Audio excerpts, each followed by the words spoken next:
اعوذ باللہ من الشیطان الرجیم، بسم اللہ الرحمن الرحیم۔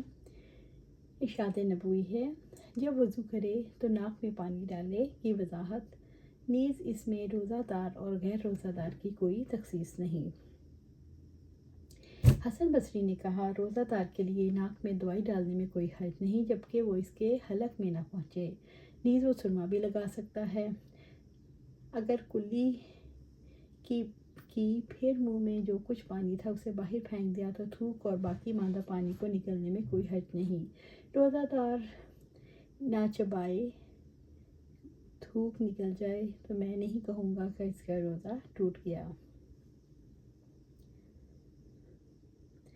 جب رمضان میں بیوی سے جماع کرے تو اس کا کیا حکم ہے؟ ابو ہریرہ رضی اللہ تعالیٰ عنہ سے روایت ہے، جس نے رمضان میں کسی عذر اور بیماری کے بغیر روزہ چھوڑ دیا، اگر وہ ساری زندگی روزہ رکھتا رہے پھر بھی اس کی فضیلت کو نہیں پا سکتا۔ ابن مسعود رضی اللہ تعالیٰ عنہ نے بھی یہی کہا۔ عائشہ رضی اللہ تعالیٰ عنہ سے روایت ہے، انہوں نے فرمایا، ایک آدمی نبی صلی اللہ علیہ وسلم کے پاس آیا اور کیا وہ جل گیا ہے۔ آپ نے فرمایا، تجھے کیا ہوا؟ اس نے عرض کیا، میں نے رمضان میں دن کے وقت بیوی سے صحبت کر لی۔ نبی صلی اللہ علیہ وسلم کے پاس کھجوروں کا ایک تھیلا آیا جسے عرق کہا جاتا تھا۔ آپ نے فرمایا، جلنے والا کہاں ہے؟ اس نے کہا، میں ادھر ہوں۔ آپ نے فرمایا، اسے صدقہ کر دو۔ جلنے کا مطلب یہ ہے، اس گناہ کی بنا پر وہ قیامت کے دن آگ میں جلے گا۔ جب کوئی رمضان میں جماع کرے، اس کے پاس کفارے کے لیے کچھ نہ ہو، اسے صدقہ ملے تو اسے کفارہ دے دے۔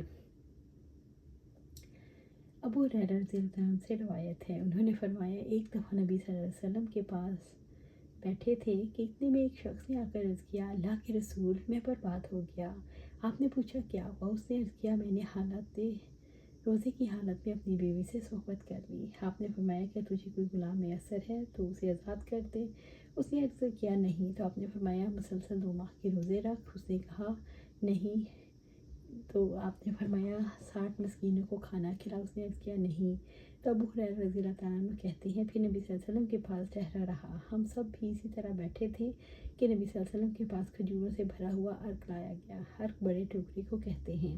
آپ نے فرمایا، سائل کہاں ہے؟ اس نے عرض کیا، میں حاضر ہوں۔ آپ نے فرمایا، یہ لو اور اسے خیرات کر دو۔ اس نے عرض کیا، اللہ کے رسول، خیرات تو اس پر کروں جو مجھ سے زیادہ محتاج ہو۔ اللہ کی قسم، مدینے کے 2 طرفہ پتھریلے کناروں میں کوئی گھر میرے گھر سے زیادہ محتاج نہیں۔ یہ سن کر نبی صلی اللہ علیہ وسلم اتنا ہنسے کہ آپ کے دانت مبارک ظاہر ہو گئے۔ پھر آپ نے فرمایا، اچھا، اسے اپنے گھر والوں ہی کو کھلا دو۔ کیا رمضان میں اپنی بیوی سے ہم بستری کرنے والا کفارہ اپنے اہل خانہ کو کھلا سکتا ہے جبکہ وہ زیادہ محتاج ہوں؟ ابو ہریرہ رضی اللہ تعالیٰ عنہ سے روایت ہے، انہوں نے کہا، ایک شخص نبی صلی اللہ علیہ وسلم کی خدمت میں حاضر ہوا اور کہنے لگا، اس بد نصیب نے رمضان المبارک میں اپنی بیوی سے صحبت کر لی۔ آپ نے فرمایا، کیا تم غلام آزاد کر سکتے ہو؟ اس نے عرض کیا، نہیں۔ تو آپ نے فرمایا، 2 ماہ کے روزے رکھ سکتے؟ اس نے کہا، نہیں۔ تو آپ نے فرمایا، 60 مسکینوں کو کھانا؟ تو اس نے کہا، نہیں۔ تو آپ کے پاس کھجوریں تھیں؟ تو آپ نے فرمایا، اپنی طرف سے ان کو کھلا دو۔ تو اس نے عرض کیا، میں سب سے زیادہ محتاج ہوں۔ تو آپ صلی اللہ علیہ وسلم نے کہا، ٹھیک ہے، جاؤ اپنے گھر والوں ہی کو کھلا دو۔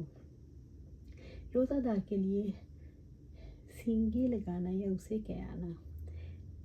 ابو ہریرہ رضی اللہ تعالیٰ عنہ نے فرمایا، جب کوئی قے کرے تو اس کا روزہ نہیں ٹوٹتا کیونکہ باہر نکلتا ہے، کوئی داخل نہیں کرتا۔ ابو ہریرہ رضی اللہ تعالیٰ عنہ سے منقول ہے، اس کا روزہ جاتا رہتا ہے، لیکن پہلی بات ہی صحیح ہے۔ ابن عباس اور حضرت عکرمہ رحمۃ اللہ علیہ کہتے ہیں، روزہ اس چیز سے ٹوٹتا ہے جو داخل ہو اور اس سے نہیں جو خارج ہو۔ ام سلمہ رضی اللہ تعالیٰ عنہ سے مروی ہے، انہوں نے بحالت روزہ پچھوے لگوائے۔ ام علقمہ کہتی ہیں، حضرت عائشہ رضی اللہ تعالیٰ عنہ کی موجودگی میں ہم پچھنے لگواتے تھے لیکن وہ ہمیں منع نہیں فرماتی تھی۔